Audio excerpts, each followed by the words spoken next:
Okay, everybody, welcome back to the Ethereal Explorer. I'm Amy, and this is my guest today, Leanna. She is an energy healer and probably multi-gifted person, as so many of you are, and I can feel it. Among many of the things that you are and you do, energy healing is one of them. And so, thank you for being here today and being available and willing to answer questions about this. Yeah, let's do it. Awesome. Okay, so Um, I think let's establish firstly what is energy healing because energy is basically everything. And so is it fair to say that there's like an energetic language, so to speak, being um spoken by your body and your mind and your spirit, and that as an energy healer you are able to like tune into and or pick up on these energies and help balance them? Is that kind of the idea? Yeah, I mean, this is something I think about all the time and it always continues to evolve. But I guess if like a medium was like tuned in their frequency to speak specifically with people who have crossed over, like animal communicators are like primed to speak to animals, I think an energy healer speaks to and with the energy field. So essentially, we're deeply listening to what the energy field itself is sharing in terms of like what's needed in that moment. So, energy healing is a consciousness based modality, which means it changes moment to moment based on the quality of consciousness being held by both the person experiencing it and the person receiving it, which is what a practitioner would be doing. So, you're having a conversation with a person's energy field.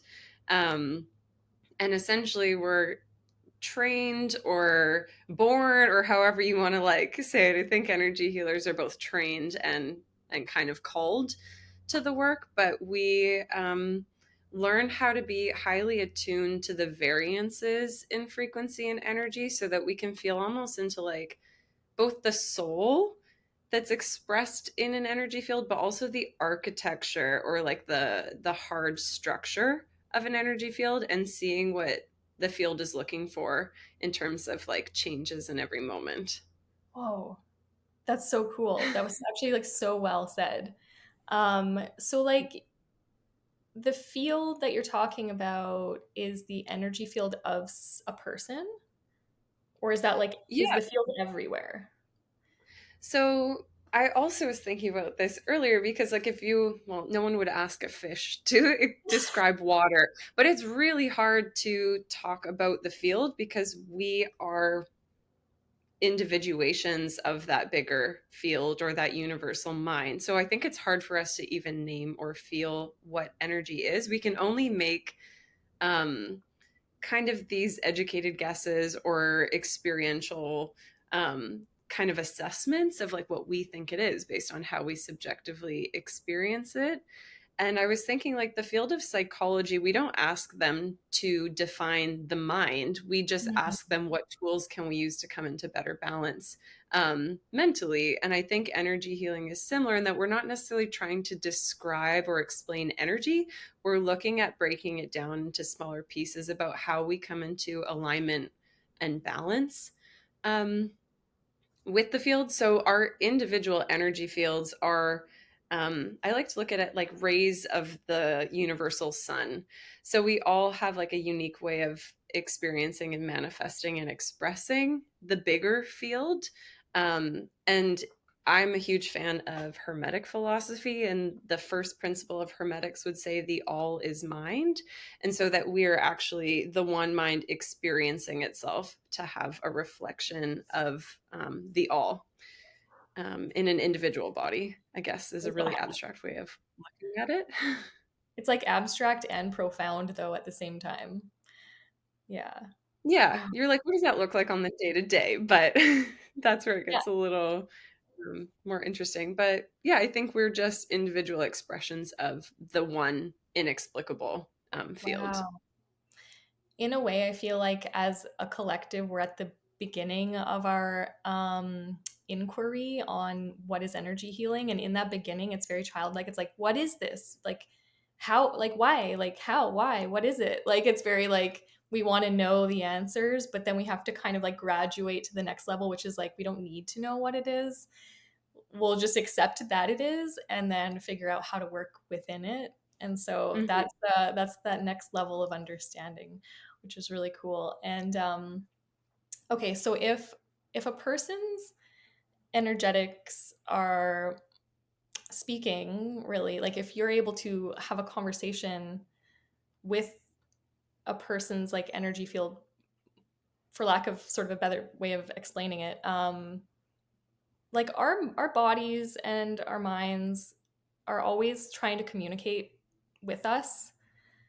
And is that just like we don't, as an individual, generally like know how to hear it? Like, are we like how as an energy healer, you know, you're coming in and you're able to pick up on these this communication, but the person with that energy isn't able to understand it themselves, you know? Yeah, I think you're highlighting a really important and like almost inherent conflict that we all hold within ourselves, and that, like, I always find the quote interesting. They say, oh, we're just like spirits having a human experience, but we haven't upgraded societally to live life through spiritual principles. We're still trying to move ourselves forward with very like mentally dominated paradigms. Like we're using human tactics, and we like very loosely acknowledge that we're spirits having a human experience, but we're very hesitant to actually adopt spiritual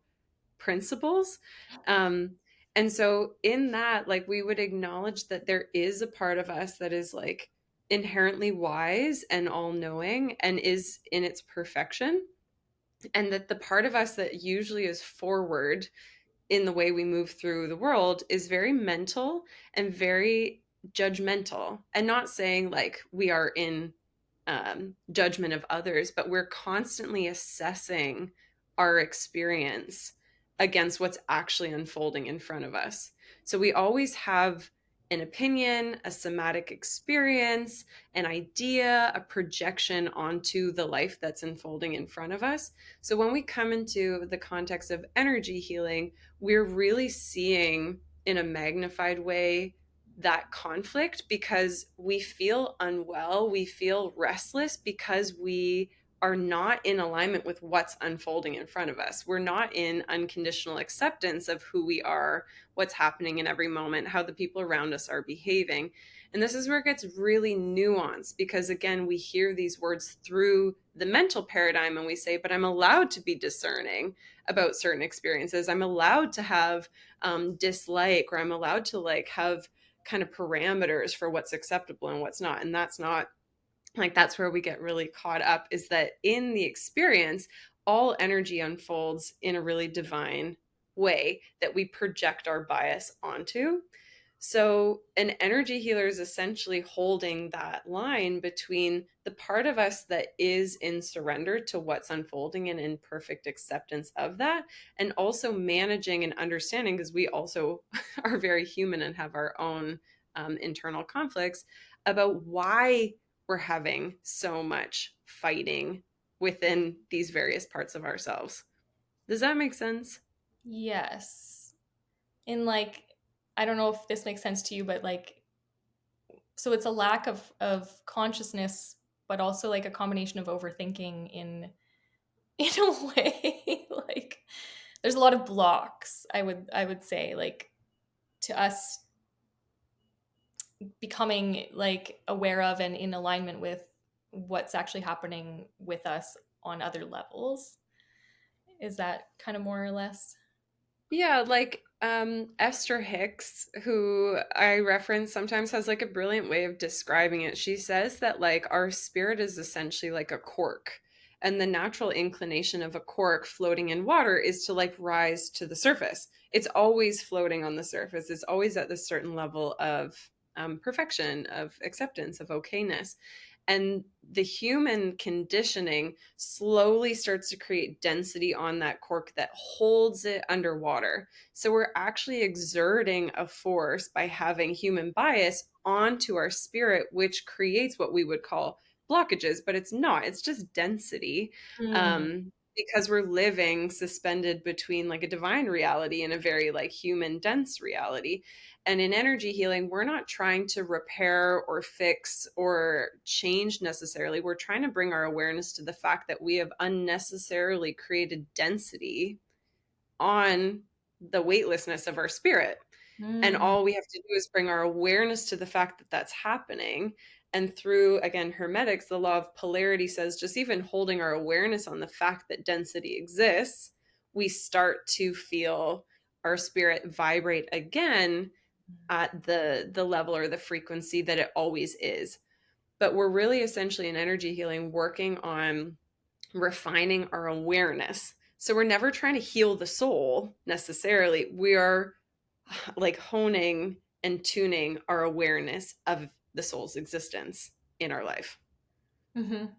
Yeah, I was actually going to ask you about your feelings on the word healing because I think there seems to be a bit of a wave of almost moving away from that word because it infers that you are broken in some way, but usually what the aim is alignment or balance or bringing awareness. And so is it more accurate to say like energy alignments and energy balancing and energy attunement rather than healing, or is it kind of I mean, both? that's a good question. I think like what energy healing has taught me the most is that um, we create meaning about everything. One of my mentors says we give everything in life the meaning it has. So if collectively we're all having a feeling about our relationship with the word healing, then we could move away from the word. But if you have a neutral relationship with the word healing, I don't think it's necessarily to use another word. Mm, I have a lot of clients that come in who have similar feelings about certain words. They're like, I feel strange about using the word leader. It feels very masculine. It feels very assertive. And it's like, what is it in our relationship to that word, to the history of what that word is meant, like mhm. where we actually feel uncomfortable? So I think healing's an okay word as long as we acknowledge that one person is not like imposing healing on another. Right. It's more a facilitation process. Um, I was going to ask you about that because in preparation for this episode, I kind of was like looking around at some like energy healers and what they do and how they phrase it and things like that. And I came across Candace Silvers. Do you know her? mm-mm, She's I just found out about her. I watched an interview with her and she's like she's like one of those people that was born with the ability to like heal, like as a child just could like have healed somebody and not even known what was going on. But one of her missions is to teach people this. So she's not holding it like I'm special and like I heal people and like, she's not like doing this. She's like, I can heal people and I want everyone to know how to do this. But it's her like the way she talks about it is though I can heal your disease. Like come to me with your disease and I will like energy heal you so that that disease will be eradicated.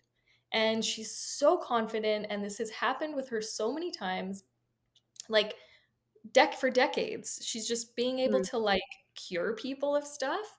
And I know we know of a lot of these people in history of like it's like it's almost a wives' tale, except that some of these people currently exist and are currently doing this. And so I mean, there's one kind of energy healing, which is this almost like miracle level where people are like, come to me with, you can't even walk, and then I will make you walk. And then there's like that's so rare and so interesting. And then there's this other way which seems more common, which is like, okay, what's going on in your energetic bodies and how can we like attune that and balance that, and then by doing that create a way of being inside your own body where your body begins to heal itself. So in one way it's like the healing is outside of your hands, it's in the hands of someone else, and in the other way it's like it's in it gets taken on by your body once your body's in balance. Hmm. So, Yeah, do you have a feeling about that kind of thing? yeah, I do. um, I think like energy healing, when we see multiple clients and we do have these miraculous things take place and these inexplicable things take place that is not necessarily directed by the conscious mind of the client, there is like an educational component of like a person leaving a session knowing how to be in observation of themselves, like honing their own witness consciousness is a tool that they're going to take with them for the rest of their lives. That's almost like this trajectory starts to unfold where someone can moment to moment start to apply some of this like spiritual principles or the teaching to follow them through life. And then I think when someone has so much experience of seeing miraculous things, they hold a certain frequency that says, I have no doubt that we can work with something so incredibly mystical. And that inspires hope in people that Mhm. something inexplicable outside the realm of the physical, mental, emotional, or spiritual is possible. So I think that person or these people hold a certain field that says nothing is outside the realm of possibility. So it's not just them, it's the Mhm. frequency they hold that inspires hope. Like those people wouldn't come otherwise. And so like there's already a relational component to Yeah. that. And it's so interesting too. I'm just realizing that she expressed that she could do that ever since she could remember, which is like in childhood and before memory. So that's that kind of time where there's everything unbelievable is believable when you're a kid, right? So like Hmm. in her formative years, being able to create an attachment to this like absolutely beyond belief miracle type situation, that it's like that always stuck with her and maybe was one of her superpowers. Well, yeah, and I think we come into this life with different missions. Like I think some healers or practitioners like come by way of like initiation by fire, by injury, by death, by like really kind of like completely shatter the paradigm of your life. People go through dark nights of the soul, and they are like on a parallel path of like they're doing their own healing at the same time of like coming into the refinement of their gifts. I wasn't one of those people who um, came into life as a child being able to see energy or any of these things. It's like been my relationship with developing trust with these miraculous experiences of like building more and more evidence for myself that I actually don't need to be consciously aware at all times of what's happening in the field. And when actually, when I've been at kind of my most surrendered, my lowest capacity, even, which maybe other practitioners don't want to talk about this, I've worked with clients through so many different personal experiences. And when I feel like I actually have the lowest capacity, not saying I would show up if I didn't energetically feel called to be there or have enough for myself.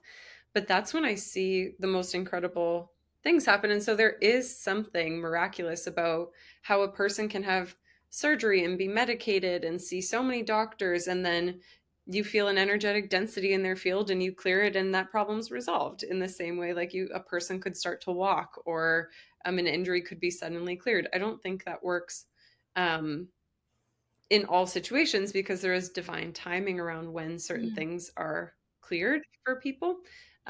But definitely there's some sessions I have where I do very little and I watch other beings work in the energy field. And there's some where I'm like very relationally attuned to the client and we're doing more um like nervous system safety work. So like it has like the full spectrum of what's possible. But I yeah, have you so get a many whole questions. gamut of things. Okay. So, like, when you're with people, do some people have different energies that show up for them? Hmm. And, like, specifically, like, I don't, not spirit guides, maybe not the word, but like an energy that is directly related to that person is there. And then See, you're this like, is where okay. yeah, so some definitely sometimes people have like loved ones show up.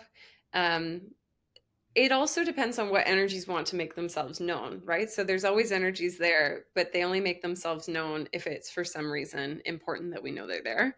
So yeah, some people have like loved ones show up who have crossed over. Other people have sort of angelic presence around them. Some people have specifically like guardian angel presence that shows up, which is like a different frequency than another kind of angelic presence. And some people have like whole teams that come to work with them. Some more like angelic, humanoid, and some more like alien or galactic too. And Right. so like I would love to have clarity on like why certain teams show up for certain people. There's that's just never really the focus. It's like Uh-huh. again, we're not trying to describe energy or like understand why. We're just trying to hold the best space to facilitate what's ready to happen. But it definitely is interesting. That's so cool. I I get told a lot, and it happens in like kind of these cyclical ways, like every 4 or 6 months or so. Like I'll wake up one night, and I'll have like 6 text messages. You were in my dream last night. You were in my dream. You rescued me from the thing in my dream last night. And like it'll be all at once. So I'm like, I was on some sort of astral mission last night. And so I do think like we all are serving the divine on some level of our being. Some people are doing it with their conscious mind, in their physical body, in waking life. Some people are serving on an astral level. Some people are serving more on a causal level. Some people, I think, work more in the afterlife. Mm. Um, and I saw like there was a period of time when I was seeing clients where maybe it was like 3 weeks or something, really short term, where every client I saw in that period, I was taken to a dimension, a place where I could see almost on like an operative level what the function of their soul was in the bigger grid. So, like, before it becomes past life or incarnate in any way, like, almost if like the soul was always contributing in this dimension to the machine of the all that is mind. So some people balance, some people generate, some people perceive, some people it's almost like just mechanical. And I was shown for 3 weeks what everybody's soul um mechanism was in some way, and then that disappeared. And Wow. then now there's like, people each have like an energetic signature which can be made manifest visually in the energy field. And like there is an intelligence that's directing what's available in energy healing sessions that I personally don't have any control over, but it's Mm. like as the field itself evolves, we have greater access to different dimensional spaces through like just holding the space of energy healing. So there's like a digital space that's very programmable. There's almost like a coded space where you can adjust like the code coming into the template of the energy field. And when I say adjust, I'm not making personal decisions for them. I'm observing what's happening naturally in their field. So I think like what you were talking about is that someone needs to be in observation of these things. I think that really helps anchor it. So when we're Mm. working with the physical body, we're asking people to observe their pain. When we're working with the mental body, we're asking people to watch their thoughts. When we're working with the emotional body, what is your relationship to grief? So that you can allow it to move through you. And then at the digital or, the cosmic or galactic levels, I think we just need to be in observation and in discernment of what's happening. And if permissions need to be made, we bring it into our heart and see, like, okay, in what way could this unfold for the betterment of this client?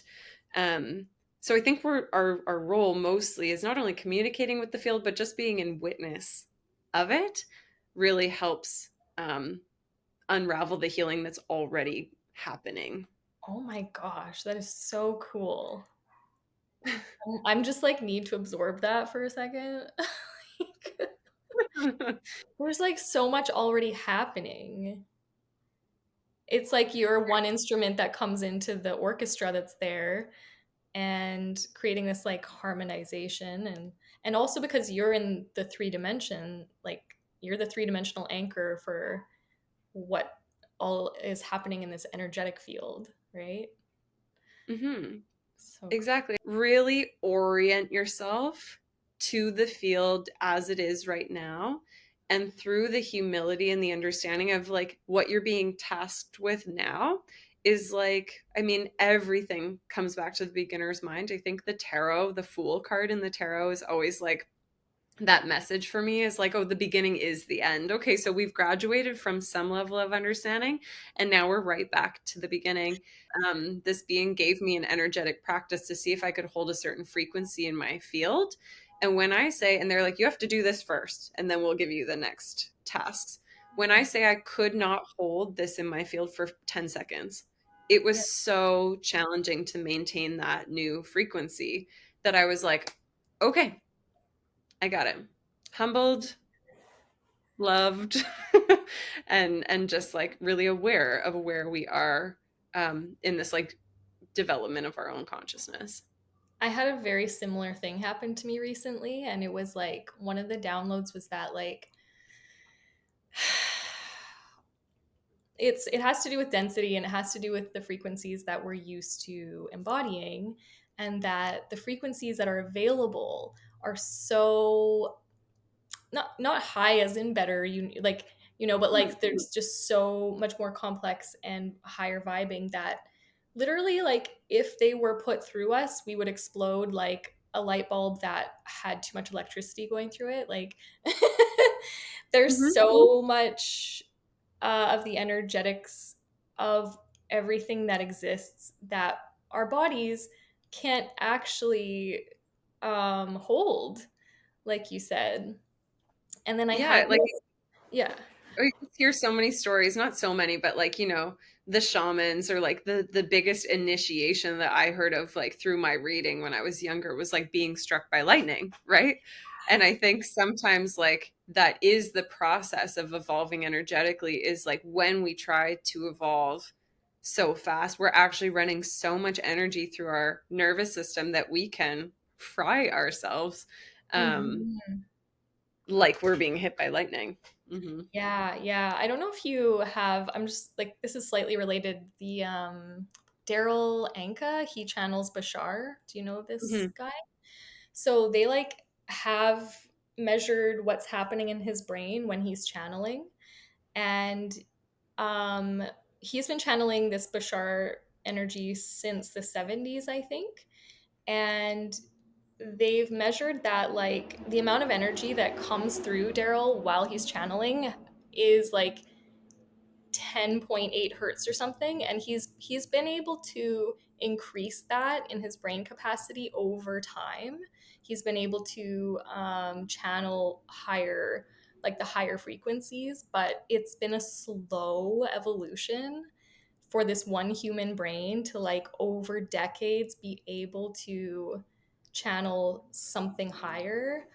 And so we Hmm. have, there's like a limitation to our physical form, but there's also an evolution available. And then it's that chance that you were given, like, okay, hold this higher frequency and see, just see how long you can hold it. And then over time you can hold it longer and longer, or you can hold higher frequencies or whatever. And there's sort of like an entrainment, like a physical, like our physical bodies need to catch up almost with the energetics that are available. It's very cool. It is very cool. And I think this is where like the education piece of energy healing comes in, which is what I'm so passionate about. Cause like we've talked about, it's like healing or these like miraculous sort of like unravelings of people's physical bodies or mental bodies are so possible in a way that we don't need to like explain it. But in order to like have this conscious evolution of ourselves, I think learning spiritual principles helps us because it how what do I want to say, it brings the buy-in of the mind, because our mind is our biggest ally and our biggest adversaries, because when we start to take in higher frequencies, what's going to happen is, like you say, we're going to go through this entrainment process where we're going to be trying to hold this higher frequency. And in that process, all of the density that existed at our baseline before that higher frequency is going to come up to be alchemized. So, like they say in, the law of thermodynamics, conservation of energy, energy isn't created or destroyed, it's only transformed. And so the mind needs to understand that when you're being invited to hold a higher frequency, the process itself is actually super predictable, and that your shit is going to come up. Pain is likely to come up. The discord of your mind is likely to be seen with more clarity. And usually, what happens is people start to freak out. No, I want healing. I don't want chaos. I don't want discord. And that's where we really have to practice the neutrality and observing our bias about what we think is happening. The biggest teaching for me in this is I used to have a panic disorder and be medicated, and I'd have panic attacks. And then in the last few years, like, I've started to see that when the frequency rises in my body to the point where I'm going to be asked to channel, like, or allow an energy to like come into my body and speak on behalf of something through the vessel that is me, the build up to that, because something's asking me to entrain to a higher frequency to have access to new information, feels like panic attacks used to feel. My Mm. chest gets tight, my heart starts to pound, I get nauseous, I feel like I'm gonna, like, pass out, I get kind of dizzy, lightheaded. And what it's doing is it's asking me to be in those places in my body, to take in more oxygen, to create more space so that the frequency can meet me, so that I can meet that frequency. And when I don't freak out about it, it actually creates this surrender and this spaciousness of frequency that is beyond me, that allows the new information to come in.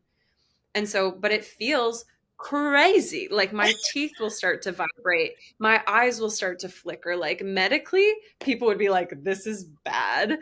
But because of the, like, perspective I hold on energy, and curiosity is like a huge guiding principle in my life, is like, I'm going to just see if this is actually the same panic bad thing that it's always been, or can I like hold a little bit of space for this to be something different that I haven't really allowed myself to understand. And when I see the result of, like, oh my God, I just got access to things I would never be able to, that felt like it didn't come from me, Leanna, like I made myself available to something that has a mission much higher than myself, then my mind starts to build evidence that, oh, when we allowed this thing that I would have previously stopped and panicked about, the result is actually quite exhilarating and connected and expanded and whoa. And so I think it's the mind that needs to be taken kindly across that threshold of, like, yes, this looks like every other moment before it, but what if we reserve 1% of possibility for this to be different? And that's where I think the really exciting things happen. And then we Mhm. build trust in our own internal system, that we actually have the tolerance to withstand more and to change outcomes um, without evidence that it's going to be that. That's where, like, the faith-based kind of driver comes in. Yeah, that's something that I came to recently with so many things that we normally experience resistance to. It's firstly curiosity is a huge superpower here, but also like what if this is a gate? Like what if this is a gateway into something that I don't know what it is and we want to know. So that's so cool because And do obviously I trust myself to be with myself, even if that gate takes me into something scary, or that takes me into a pattern that, I want to avoid, or whatever? It's like, I find that's been one of the biggest learnings for me, is like, yes, there's a curiosity and the openness to things being different, but also, can I bring myself with me so that in the moment I have discernment? So I'm not just going to like allow whatever being to come into my body, or I'm not just going to allow whoever to have energetic access to me. Like, can I be in this new space with all of the things I've already integrated? all of like the learnings and the heart that I've developed in myself. Like, can I bring that with me into that unknown space? Yes, I can, because I've decided to. Yes. Wow. That's so cool. I think we all know that line too, where like something's new and cool and exciting, which can also lead us to like be very vulnerable to things we don't understand the impact of or the influence of. Mm-hmm. It's like, Yeah. But there's subtle like energetic differences between stuff too that you can learn. Like eventually you'll know what that just like old school like panic attack that's born out of like dormant trauma feels like versus like the scariness of opening a new gate. Like at for a second they feel the same, but then you learn that they feel different in some subtle way. yeah, because I think our awareness is different. I had that like knowing at one point where I'm like, oh my God, I'm never going to have a panic attack that feels the same as it used to. Because when it used to happen, I had no consciousness about it. I had Mm, no ability to be with myself in it. I completely abandoned myself because I was in survival mode and my nervous system took over. I will never go through anything as hard as I went through in the past, even though I'm sure all of us have hardships in front of us, but this time I have the ability to be present with myself, whatever it is. And in my unconsciousness, I don't think I can ever encounter that kind of hardship again because I was self abandoned. I wasn't present in my mm, body. I didn't have any concept of spiritual support, no idea how to regulate my nervous system, no idea how to be in co regulation with another supportive person, no ability to feel myself safe in the presence of someone else. And now that I've integrated all those things, anything I go through is going to be easier than it was, yeah, even if totally. it's objectively harder. Totally, totally. So, how did you come to doing this work? Hmm. Um, yeah, the long version or the short version, but I think talking about like that conflict at the beginning is I think I came into this life for some reason that maybe I'll understand, when I do my study on the other side of the veil. I came in with a lot of internal conflict, a lot of resistance to myself, a lot of just internal struggle at a really early age, really, really early age that isn't necessarily I can't necessarily yet trace the roots back to why, Okay. or like have a trauma based explanation for it. But I think because of that, um, I thought Earth was like a terrible place in a lot of ways. Like it just felt like, even as like a 4-year old, I could never measure up to like the expectations of what it meant to be human, and like the pressure I had on myself, even in kindergarten, was like unnecessarily huge. And so I think the way I started to like build the path without knowing I was building the path was like I started to seek God or some understanding of coherence at a young age. So like as a kid, it was through nature and escapism. And then in my youth, it was through like drugs and alcohol and, you know, that just like trying to find peak experiences, like how far could I push my body? How far can I push my mind? Like before I like exterminate myself, really. And it was like always looking for like that edge or like that place of like, where do I end and everything else begins? But the path of energy healing started, I'd say like the moment I kind of credit to is I was playing semi-professional roller derby. I was on a travel all-star team for Toronto, and I thought roller derby was like meant to be like my life path. Just like hitting bitches, going to after parties, like, wearing fishnets. And I really thought, I laugh at myself now, but I really thought that was like what I was destined to do. And because I was so committed to it, I really didn't stop and listen to my body when I got 3 concussions in 3 months. And I had this moment, and for the first time ever, I heard spirit. And spirit said, listen, this is what's happening. This is why it has to happen. This is why it has to happen now. And this is why it's a good thing. It was like a, I guess you would call it a download. And I I took that in and then proceeded to go on a road trip to the southern United States and obliterate myself with alcohol and drugs. And I didn't pay attention. My life just got really dark, and I never forgot what I heard that first night. And so, as much as I was in so much resistance to what was happening, I'd write things down and find them on my computer and think someone else wrote them. I like, there was like a lot of phasing happening between various parts of myself. Um, but I never forgot hearing spirit. And so I started in my like concussion recovery to have lucid dreams, which I don't remember having as a kid.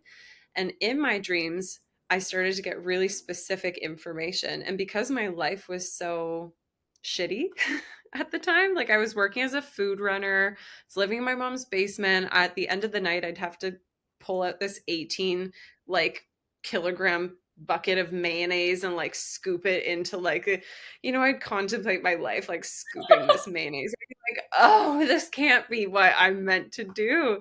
And so I had no reason to not listen to the information in my dreams. So I got very specific information, one being like a website that I was able to see in my dream, which I'd never got. And I was able to remember it when I woke up, and I Googled it, and it was a spiritual school on the same street as my house. And I was like, well, that's interesting. So I was like, okay, I'm just going to like start studying at the school. So I started taking courses on intuition, what's a spirit guide. And I had never meditated before in my life, and we would meditate at the beginning of class. We would practice reading the energy of objects, and it kind of like unfolded like that. I started to like travel, and I was like, I'm not going to take anything about what anyone says as objective truth, because I'm not a person that trusts easily. But I'm like, I'm just going to experiment with like putting out good vibes and like whatever. I've heard about these things called vibes, and see what happens. And so I kind of opened myself up to this exploration of like, everybody that I come in contact with might have information for me. If I listen to people, if I like suspend my rationality and like live more through like my symbolic curious self, like what starts to happen. And really interesting, like I was talking about before, like evidence building. So I was very slow to trust my intuitive system, very slow to trust like the information I'd get in meditation. I was like, I need to see this proven 10 times before I even give it like an ounce of trust. That was my process, like very slow building, because I knew the dangers of trusting or believing something kind of like absent-mindedly. I Mhm. wasn't about to like give away my power to this mystical force if I didn't know it had my best interest. So I needed a lot of evidence. Um, and yeah, ended up at traveling around at a did a silent meditation, and on the fifth day told me to move to Vancouver. Um, and as I was moving to Vancouver and driving across the country, someone told me about an energy healing program. Got to Vancouver, started 2 weeks later, and have now been seeing clients since 2016. And it just kind of unfolded like that. So, very slowly trusting the Wow. evidence and building it my own kind of navigation system. Wow. I love that for so many reasons because I'm a skeptic too, and I love being a skeptic because you get the proof. You don't just have to believe someone else and be like, I don't know. I mean, I trust them, so it's probably true. Like when you get that contact with the feeling of how that thing is true because you've experienced it, the truth is so much deeper. And so I love that. And also that when you have a journey like that, you're a really good example and teacher for so many other people who are where you were. So like because like some people are born with this energy healing capacity like we were talking about earlier, and it's like, well, they were just born with it, so like they don't know where it came from and they didn't have to go through a journey of trust or discovery or skepticism or proof or anything. It just like was always there for them. And so it's Hmm. harder for us to get on board with that because it just came out of nowhere. But like for your the story you told was like, oh wow, it's so relatable, and it makes so much sense, and it's a journey that like you could see anyone going on, like very, it makes it very approachable, this whole concept Mm. of energy healing and spirituality as a whole. Yeah. And like, I was reflecting on this the other day because, like, now I'm at a point where I do trust the information that comes. I had to go through such a process, especially working with clients, because it's one thing to accept information as it comes for me. It's another thing to trust it enough that it's worth saying out loud to a person, because you understand the position of power and responsibility that people will kind of unconsciously give you in that position. Because I think we talked about this before, of like pedestaling someone who can see the field or work with the energy field. People unconsciously give their power away to practitioners all the time. So to trust the information that comes through, that I can hear that maybe the client isn't hearing in that moment, to really like, I've had to build that up as well, like to know when it's appropriate to add to someone's experience with what's coming through for me to say out loud or to bring their awareness to. That's taken a lot. And the other day I shared on socials, like I was able to hear this really interesting word in a client session about like these subcortical nuclei, the basal ganglia, that was like going through like this process in a person's field that worked directly with what they were experiencing physically. And um but I was like, the things I had to learn to trust so that the basal ganglia could run. Like, it's like, in order to be able to have the clarity to bring those kinds of information through, like, first, it was building trust with, like, if I intuitively felt like I wanted to invite the client to breathe, and I'd say, okay, and just take a deep breath here. First, I had to build trust with myself that I could ask someone to breathe before I could trust that like these like spiritual or scientific concept would come through. Like, this wasn't an overnight process. First, it had to be like scooping the mayonnaise and hating my life and like willing to trust like the 888 on the license plate so that it could become what it is now. And I trust and hope that it'll continue to evolve into like having more precise information and the discernment at higher frequencies. But yeah, it's very hard to relate to people who came into this life with like this full realization of their gifts. I definitely can't relate. It's been a very steady, committed process, Yeah. at least in the way I've experienced it. I saw that story that you posted the other day about the words that came through, because that happened to me recently. But I was in a conversation with a friend of mine, and we were talking about how like lessons in life, you learn a lesson, but then like the lesson comes back and it's like, did you learn this lesson? And then you're like, and then turns out you kind of didn't. So you go through it again, and then like you're like, okay, I really learned it that time. And then like the lesson will come around again, and you're like, I keep learning you. Like I don't want this lesson, but like every time, sometimes the things keep coming back around and around and around. And each time the lesson is more familiar and you understand it a little bit more, until finally one day you beat the boss and like you actually conquer that lesson. But as we were talking about this, these terms were coming into my mind. They were chemistry terms that I've never heard before. It was like Mhm. titration and this and that. And like I did like words I'm on literally like, I think I'm making this up, and I'm like looking it up on my phone, and I'm like, okay, that word is about a dilution process of chemicals where you dilute something a little bit more and more over time until you get the right like titration or whatever. And I'm like, this is bizarre. But so it was like chemistry processes that were related to emotional processes that we were talking about. And so that happened, and then I saw your story about just like how words will come in like scientific or medical, and you're like, I don't, it's you said sometimes not even in English, and I was like, that happens to me too. And so there's a process of just trusting those things and being like, okay, what is that? It's really cool. The biggest challenge, one of the biggest challenges for me in terms of like this evolving trust with myself, is I in the field will sometimes see or hear or otherwise experience things that are not Googleable. So it's very validating to be able to Google a scientific concept and be like, aha, I'm not insane. Look, it's on Google. And I've gone through a lot of moments over the last few years where it's like, I saw it. I know it. I talked to this being. I see this like system unfolding of like, yeah, coding. I don't know how to explain that the code I see affects the templates of people's energy fields in this way. Like, I can't Google that, and therefore I can't be externally validated in it. But I just have to trust that, like with a lot of things, science hasn't yet caught up to what energy is already doing. We are not able to explain it. And clients will ask me all the time, because I'm very honest. I'll say, this is what I was noticing going on. We kind of corroborate the experience that I'm having with what they're having. There's always overlap. And a lot of times people go, okay, and what does that mean? And I'm like, I don't know. I don't know yet. And I say that to be real because I don't want to provide um there's a fine line, right? Like we share what we know and like that feels really solid, and I also share what I don't know. I'm like, Mm-hmm.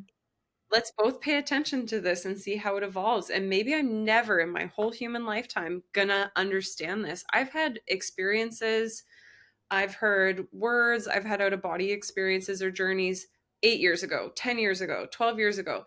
I don't know if I'll ever be able to explain. And that there just has to be like a file folder where those inexplicable experiences live, because not everything is always going to be grounded into something that the mind can understand. Yeah. I think working in energy healing has really humbled me in a lot of ways, because I think anyone in their career wants to feel like they're becoming um, an expert or refined, or they're developing their skills. And like I definitely acknowledge like the progression that I've had in my own journey, but at the same time, with something like energy healing that is consciousness based, that works in unseen ways, I have set myself up to be perpetually uncertain in a lot of ways, to be perpetually humbled, to not maybe ever have evidence about certain things. And I don't know, like, if a lot of careers have that. Like, you become grounded in sort of what you know, and energy healing starts to peel back the layers of how comfortable you are with not knowing, how much you can stay in your own trust and presence with yourself the more you experience that you don't have a place to put it, especially when you're working with other people who are looking at you being like, tell me what this means.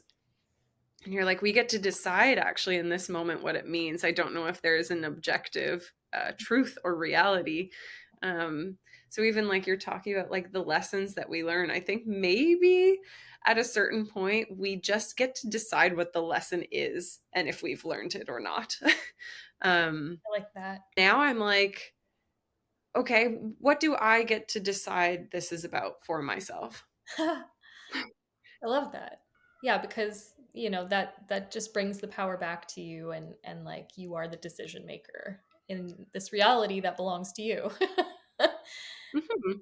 One of the questions I had about energy healing is that like, okay, if let's say you're depressed and you Mhm. go, let's say because you made all of your life choices and you're in a position in life, you wake up one day and you're like, "Oh my god, I don't like any of this.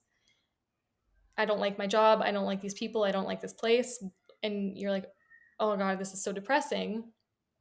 And you can go to a doctor and they say you're depressed. Here's some antidepressants. Ease your Mhm. suffering. Like it's totally bypassing the suggestion that maybe your soul was trying to bring to you, which is maybe you should change these things you don't like. But instead of changing, instead of growing, instead of evolving, you just take some antidepressants and you delete the feeling that you're discontent with what you've built. So like these types of systems are of medication are like bypassing your need to do anything. And so if say you're depressed and because you've made all of these life choices and you maybe come to energy healing and you're just like, I want to not feel depressed anymore.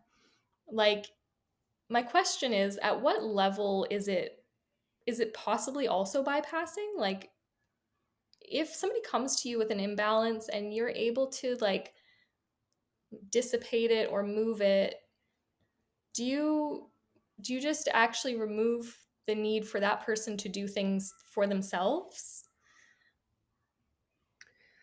I hear what you're asking. Um, I have feelings about it, and they're just my feelings. Um, it's interesting you bring up medication because this is like it's been a very hot topic this week, in particular, because I've even started to ask myself, do I want to be medicated for this certain thing I've been really challenged by for, my whole life. I was medicated, and so I have certain opinions on medication. But anyway, it just brought up this whole kind of question. And I would say, in terms of the soul is so powerful in getting our attention to move us in the direction of like the mission we're here to do, that I don't think something like medication can dampen the call of the soul. I think it can change our experience of it, but I would say 85% of my clients have been, are on, or are weaning themselves off some kind of psychiatric medication. And they're still showing up to the work, and they're still in that process of like usually discomfort of listening or trying to be in presence to understand what the soul is asking for, even though they're having chemical support. And so I think the first thing is like the soul can still speak, um, in through all the ways that we've dampened ourselves. Man, I don't need to go too much into like my history, but like I tried to block every intuitive part of myself out. I self-medicated, I induced myself. I was really risky in a lot of my behavior, and my soul knocked me upside the head. It's like nothing I could do could take me away inevitably from what I needed to become aware of. It was my own choice that my suffering reached a saturation level that I decided to pay attention. So I think when people come to energy healing, they're not crutching themselves by saying, I need someone else to help me do this. I think we're accessing the most like primal wiring within ourselves, that the web of connection helps us feel into like our own heart Mm. in a way easier way than doing it in isolation. So like we're built to be collective beings who have been conditioned to think that doing things through an individuated way is like the stronger, more warrior, more powerful way of doing things. I think it takes a ton of courage for someone to ask for help. Unfortunately, fortunately, psychiatry is like the first way people tend to be able to access that help, because again, we weren't taught that there's spiritual support available to you, that someone can hold you in like the greatest potential, the greatest love of your human heart, of your spiritual soul, of your energy field, and have that reflected back to you. So I think we need like another person's nervous system a Mm. lot of the time to even have a baseline where we start to be able to explore ourselves. When we're swimming in so much of our trauma, we don't know that any other reality exists. And even just being in the presence of someone who's not in survival, who knows that you don't need to be in survival for the rest of your life, and who holds the desire for you to come out or through that and wants to be walking by your side to do that. I think even just the presence of someone else's nervous system is so, like, we can't underestimate the power of that. And I think for people listening or people in this experience, especially with depression or anxiety or something that feels like an all consuming experience, is not underestimating the power that a single decision can make, the decision to explore life beyond your current reality. This is why I love consciousness based work, because it doesn't require any other intervention. It doesn't require an external stimuli. It doesn't require you to quit your job or leave your abusive partner or to do anything. Just the very nature of showing up and making a decision about how you want to see your reality shift is already enacting the healing and like setting forth a path in front of you that is going to guide you. The key is learning the tools to stay in awareness of how that's already unfolding because we've made that decision, and to never believe that we can then get off the path. It's just one decision that starts to roll everything out. And so I hope that's sort of answering your question in some ways. An energy healer, first and foremost, is a nervous system that holds like the love that they see in the person so that they can attune to like their own goodness, their own divinity. Um, Yeah, you answered that question like 100 times better than I thought it could be answered, and in a really beautiful way. I was like, whoa, wow. I just like know so many people suffer because they're in judgment of where they are now and comparing that to where they want to be. Um, and it just, yeah, I think a lot of people think they need to like be a certain place before they even start healing work. And yeah, my brain just said like the more fucked up the better, truly, because but I think that's just like my way of expressing that at your most chaotic is the most perfect place to start, because like your reality is so fractured, the conditioning is so distorted already, that that's actually the perfect foundation to start to like overlay new meaning and new trust. It's when you think you already know what you're doing that it's really hard to learn. When you know you're in a really hard place, it's really quite easy to adopt like easier ways of life and approaching yourself, I think. That's an awesome insight. Okay, do you have anything that you wanted to say about energy healing or about this realm or anything that we missed that you think is like key or anything? Um the thing that comes up is I think like to just take everything you and I have both said as just like two individual perspectives representing this like great mind, and to like, okay, the message is like I want to like grab my computer and be like, we need you, like we need everybody to know in their heart of hearts that the way they perceive energy, that the way they move emotionally through the world, the way they connect in relationship, like we need everyone to be exactly as they are, and to learn how to interpret energy through the lens that they have, because what we're doing is we're trying to create this 360-degree picture or understanding of the universe. And if everyone's trying to see or perceive energy the way I am or the way you are, we're actually like uh we're compressing our options. We're limiting the amount of information we have access to by trying to replicate or duplicate someone else's experience.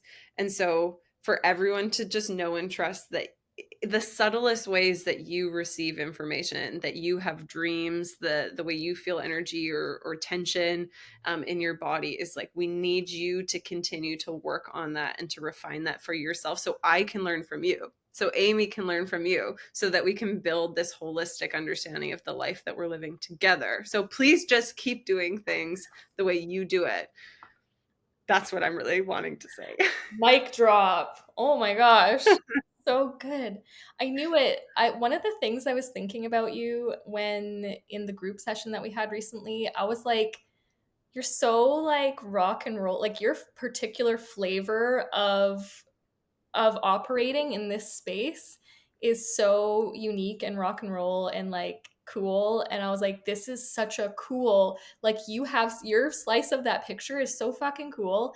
And I was like, it's so different. Like I can tell that you're operating on those tenets that you just said because of the uniqueness, like the way that this work flows through you and the way that you speak about it is so obviously unique, um that it's compelling also to like watch and hear and be a part of. So I'm witnessing the power of you bringing this through in exactly like your type of way. It's like really compelling and awesome.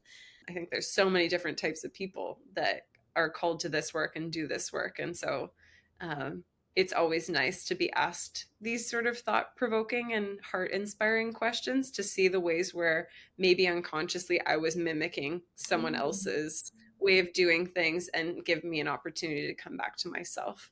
And I can only do that through inquiry, really. Mm.